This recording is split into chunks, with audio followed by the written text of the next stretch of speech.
देखिए, आज हम डीएलएड सेकंड सेमेस्टर के छात्र छात्राओं को प्रारंभिक शिक्षा के नवीन प्रयास के तहत अभी हम स्वतंत्रता पूर्व शिक्षा की बात कर चुके हैं। स्वतंत्रता पश्चात की शिक्षा में मैकाले की शिक्षा नीति का अध्ययन करने के पश्चात आज हम उड का आदेश यानी उड डिस्पैच का अध्ययन करेंगे। उड का आदेश पत्र, उड का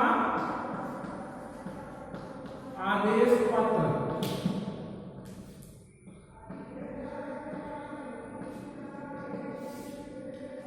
जैसा कि आप लोग जानते हैं कि सन 1853 में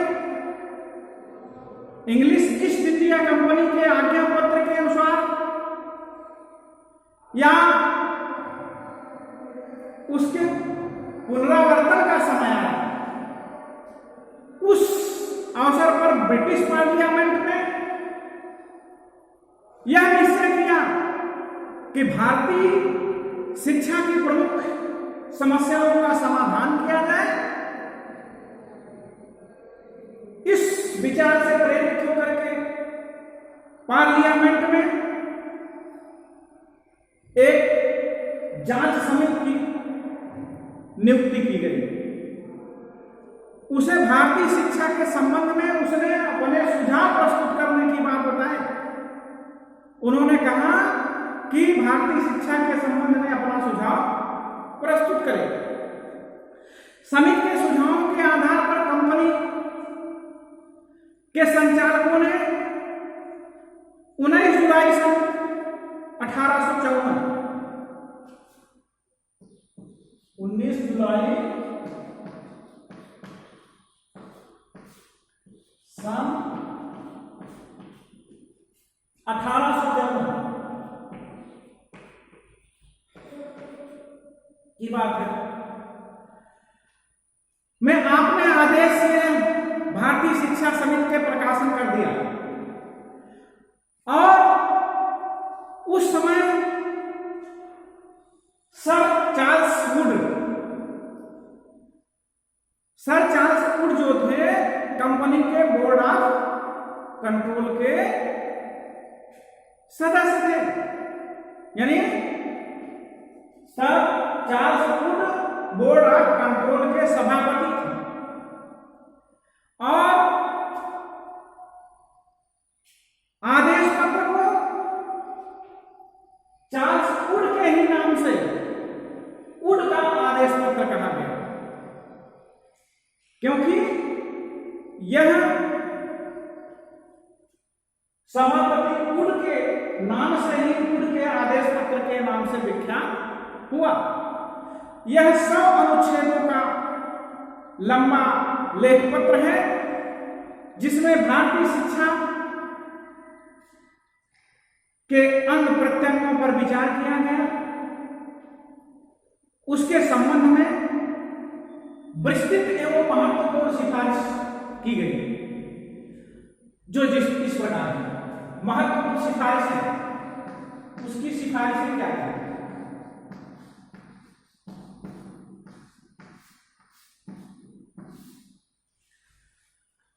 देखिए, उड डिस्पैच की जो सिफारिशें थी उसका क्रमबद्ध वर्णन हम करने चल रहे हैं। तो शिक्षा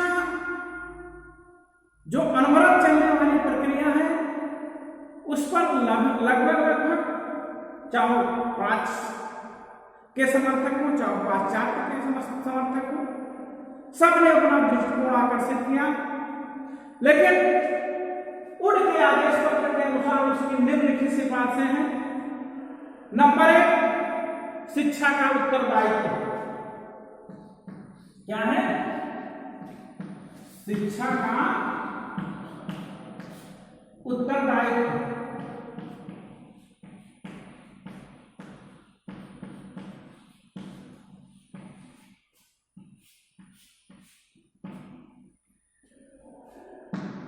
पहली हेडिंग जो बताई जा रही है शिक्षा का उत्तरदायित्व, जो मुकुट का आदेश पत्र था उसमें कहा गया था कि अनेक महत्वपूर्ण विषयों में से कोई भी विषय हमारे ध्यान को इतना आकृष्ट नहीं करता है जितना कि शिक्षा। यह हमारे सबसे अधिक पुनीत कर्तव्यों में है। शिक्षा जो है हमारे सबसे अधिक पुनीत कर्तव्यों में है, इसलिए शिक्षा का उत्तरदायित्व यह है कि भारत में शिक्षा का प्रचार और प्रसार किया जाए। और किस पर निर्भर है उसका उत्तरदायित्व? कंपनी पर। यानी शिक्षा का उत्तरदायित्व कंपनी पर निर्भर करते हुए आदेश पत्र में यह कहा गया कि अनेक महत्वपूर्ण विषयों में से कोई भी विषय हमारे लिए उतना महत्वपूर्ण नहीं है जितना कि शिक्षा। इसलिए शिक्षा के प्रचार प्रसार का उत्तरदायित्व कंपनी पर निर्भर है। अब दूसरी हेडिंग क्या है? दूसरी सिपाही में क्या बताया गया? शिक्षा का उद्देश्य। शिक्षा का उद्देश्य।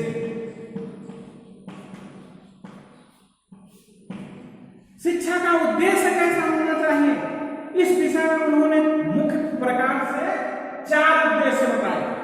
पहला तो उन्होंने यह बताया कि भारतीयों में शिक्षा का प्रसार करके उनकी मानसिक और शारीरिक उन्नति करना। भारतीयों में शिक्षा का प्रचार करके उनकी मानसिक और शारीरिक यानी चारित्रिक उन्नति करना।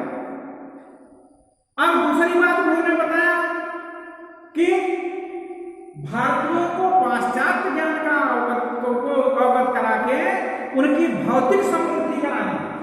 जब तक भारतीयों को पाश्चात्य ज्ञान का ज्ञान नहीं होगा, पाश्चात्य ज्ञान नहीं होगा, तब तक उनकी भौतिक समृद्धि संभव नहीं है। तीसरा उद्देश्य उन्होंने बताया कि भारतीयों को राज पदों के लिए सुयोग्य व्यक्ति बनाना। शिक्षा के उद्देश्यों में जो 4 बताए उन्होंने, तो चौथा उन्होंने बताया कि भारतीयों को अपने देश को समृद्धिशाली बनाने में सहायता प्रदान करना। यानी अपने देश को समृद्धिशाली बनाने में सबको जब तक सहायता प्रदान नहीं की जाएगी तब तक वह एक समृद्धशाली देश नहीं बन पाएगा। यह था आपका शिक्षा का उद्देश्य। अब तीसरी हेडिंग आपकी क्या है? तीसरा पाठ्यक्रम क्या है? पाठ्यक्रम। उनके डिस्पैच में पाठ्यक्रम के विषय में यह बताया गया कि अरबी, फारसी और संस्कृत को उपयोगी समझते हुए उनको पाठ्यक्रम में स्थान दिया जाना चाहिए। क्यों? किंतु भारतीयों को यूरोप के समुन्नत कला कौशल, विज्ञान, दर्शन, साहित्य को अधिक उपयोगी बता करके उसका पाठ्यक्रम में विशेष स्थान दिया गया। आदेश पत्र में घोषित किया गया कि हम बलपूर्वक घोषित करते हैं कि हम भारत में जिस शिक्षा का विकास करना चाहते हैं वह शिक्षा यूरोपीय शिक्षा है, अर्थात वह है यूरोपीय ज्ञान। यह था उनका पाठ्यक्रम। अब शिक्षा का माध्यम। शिक्षा का माध्यम।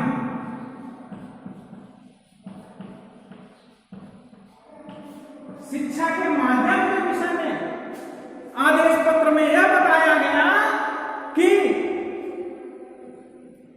अंग्रेजी का समुचित ज्ञान रखने वाले व्यक्तियों को के लिए अंग्रेजी, और जिसको अंग्रेजी नहीं आती है उनको हिंदी, अर्थात देसी भाषाओं का ज्ञान प्रदान करने का निश्चय किया गया।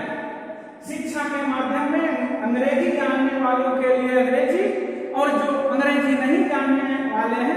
देसी भाषा का ज्ञान प्रदान कराने का निश्चित किया गया।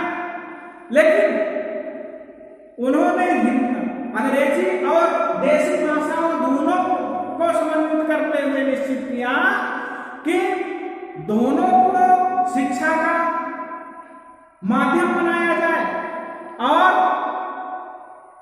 आदेश पत्र में यह स्वीकार किया गया, भावना प्रकट की गई कि हम यूरोपीय ज्ञान के प्रसार के लिए अंग्रेजी भाषा और भारत की देसी भाषाओं को शिक्षा के माध्यम के रूप में साथ साथ देखना चाहते हैं। अब पांचवा मुद्दा, पांचवी जो उद्देश्य था इसमें सिफारिशों में, वो था शिक्षा का उत्तरदायित्व हो गया, शिक्षा का उद्देश्य, पाठ्यक्रम, शिक्षा का माध्यम। इसके बाद शिक्षा विभागों की स्थापना। क्या आया? शिक्षा विभागों की स्थापना। 1922 में या उनके आदेश पत्र में यह बताया गया, अर्थात यह सिफारिश सुझाव दिया गया कि प्रांतीय बोर्डों और शिक्षा समितियों को भंग करके भारत में 5 प्रांतों में, कहां कहां? पंजाब, बंगाल, मद्रास, बंबई और उत्तर पश्चिमी प्रदेश, इन 5 जगह, इन 5 स्थान पर क्या किया जाए? लोक शिक्षा विभाग की स्थापना की जानी चाहिए, और विभाग के संचालन का संपूर्ण उत्तरदायित्व या संपूर्ण भार लोक शिक्षा संचालक पर होना चाहिए। उसे अपने कार्य में सहायता देने के लिए उप शिक्षा संचालक, विद्यालय निरीक्षक और सहायक विद्यालय निरीक्षकों की नियुक्ति होनी चाहिए। यह था आपका शिक्षा विभागों की स्थापना। इसके बाद विश्वविद्यालयों की स्थापना। विश्व विद्यालयों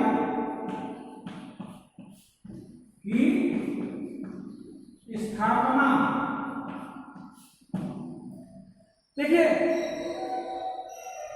आयोग का जो आदेश पत्र था उनका, उसमें बताया गया कि भारतीयों को उच्च शिक्षा प्राप्त करने के लिए मद्रास, मुंबई और कोलकाता में विश्वविद्यालय स्थापित करने की आज्ञा दे दी गई। कहां? मद्रास, मुंबई और कोलकाता, इन तीनों जगह पर बताया गया कि विश्वविद्यालय की स्थापना होनी चाहिए। और किस तर्ज पर?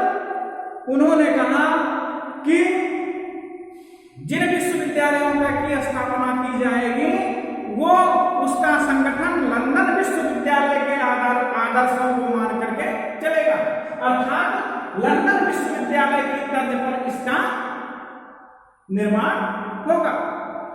अब क्रमबद्ध संस्थाओं की स्थापना। स्थापना क्या है? क्रमबद्ध संस्थाओं की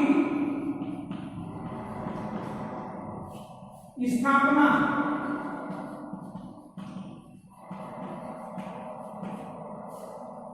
यानी सीरियल से, श्रेणीबद्ध तरीके से। उनके डिस्पैच में यह बताया गया, यह मत प्रकट किया गया कि क्रमबद्ध शिक्षण संस्थानों को योजनाबद्ध तरीके से निर्मित किया जाना चाहिए, अर्थात उनका लक्ष्य शुरू से लेकर के अंत तक, जैसे प्राथमिक, उच्च प्राथमिक, फिर हाई स्कूल, फिर कॉलेज, फिर विश्वविद्यालय, इनका क्रम क्या होना चाहिए?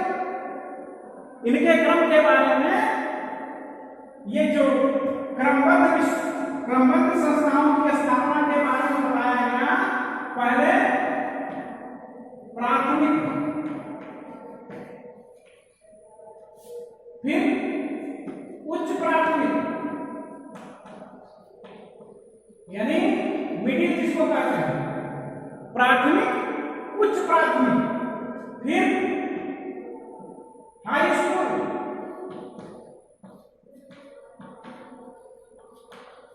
फिर कॉलेज यानी इंटर कॉलेज, फिर विश्वविद्यालय।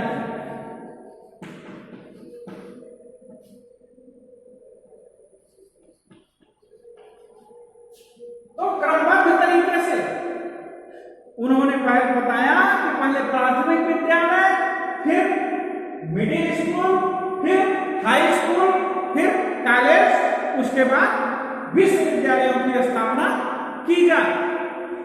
अगला उनका टॉपिक जो है जन शिक्षा का विस्तार। 8वां क्या है? जन शिक्षा का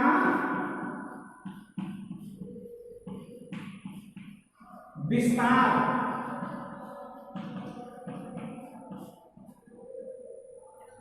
उन्होंने आदेश में तो निश्चित कर दिया कि जो पहले जो शिक्षा दी गई थी मैकाले का निस्यंदन सिद्धांत के नाम से जो जाना जाता है, वह निसंकोच भारत में पूर्ण रूप से जनसाधारण तक नहीं पहुंच सकता। इसलिए उनका कहना है कि उनकी सिफारिश में यह बात बताई गई कि प्राथमिक शिक्षा पर अधिक बल दिया जाए और मेधावी छात्रों को छात्रवृत्ति की व्यवस्था की जाए, प्राथमिक स्कूलों की स्थापना की जाए, देशी विद्यालयों में सुधार किया जाए और निम्नतम स्तर से उच्चतर स्तर तक ले जाने का प्रयास किया जाए।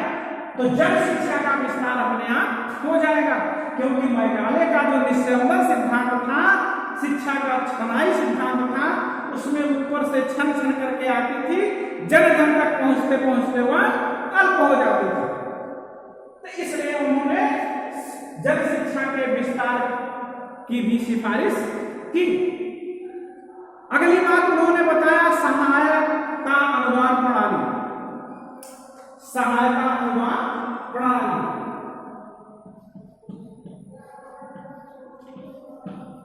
सहायता अनुदान प्रणाली।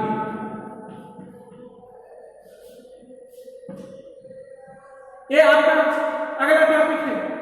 तो सहायता अनुदान प्रणाली, जिसको हम ग्रांट इन एड के नाम से जानते हैं, जो एड दिए जाते हैं, अनुदान दिया जाता है, तो आदेश पत्र में भारत में जन शिक्षा कार्य को सफल बनाने के उद्देश्य से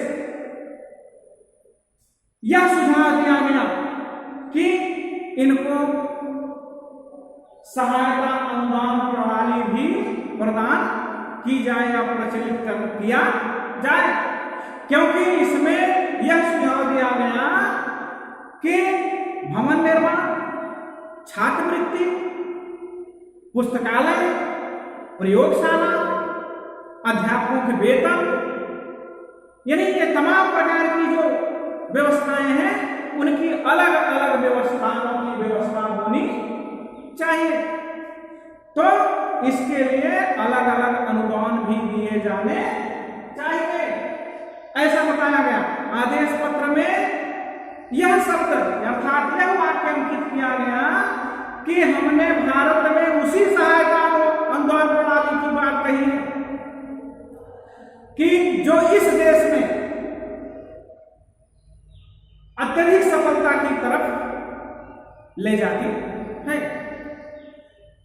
लास्ट टॉपिक आपका है अध्यापकों का प्रशिक्षण। क्या है? अध्यापकों का प्रशिक्षण। अध्यापकों का प्रशिक्षण। उड के डिस्पैच में, उड के आदेश पत्र में बताया गया कि अध्यापकों के प्रशिक्षण पर विभिन्न प्रकार की शिक्षण संस्थाओं का शिलान्यास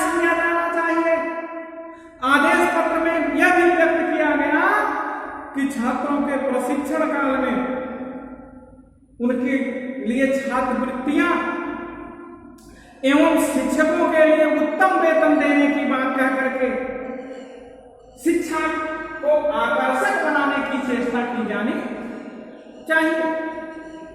तो ये आपका था वुड का आदेश पत्र, यानी जो 19 जुलाई सन 1854 में जारी किया गया। उसकी महत्वपूर्ण सिफारिशों के अंतर्गत निम्नलिखित पॉइंट आपके सामने रखे गए। तो वुड के डिस्पैच में जो भी बातें आई वो आपके समक्ष उल्लिखित है। तो शायद आपको वुड का डिस्पैच समझ में आ गया होगा। अब इससे संबंधित प्रश्न आपका है कि वुड के आदेश पत्र के निम्नलिखित सिफारिशों का उल्लेख कीजिए। वुड के आदेश पत्र की निम्नलिखित सिफारिशों का उल्लेख कीजिए। ये आपका था वुड का आदेश पत्र। प्रश्न पुनः एक बार सुन लें। वुड के आदेश पत्र की निम्नलिखित सिफारिशों का उल्लेख कीजिए।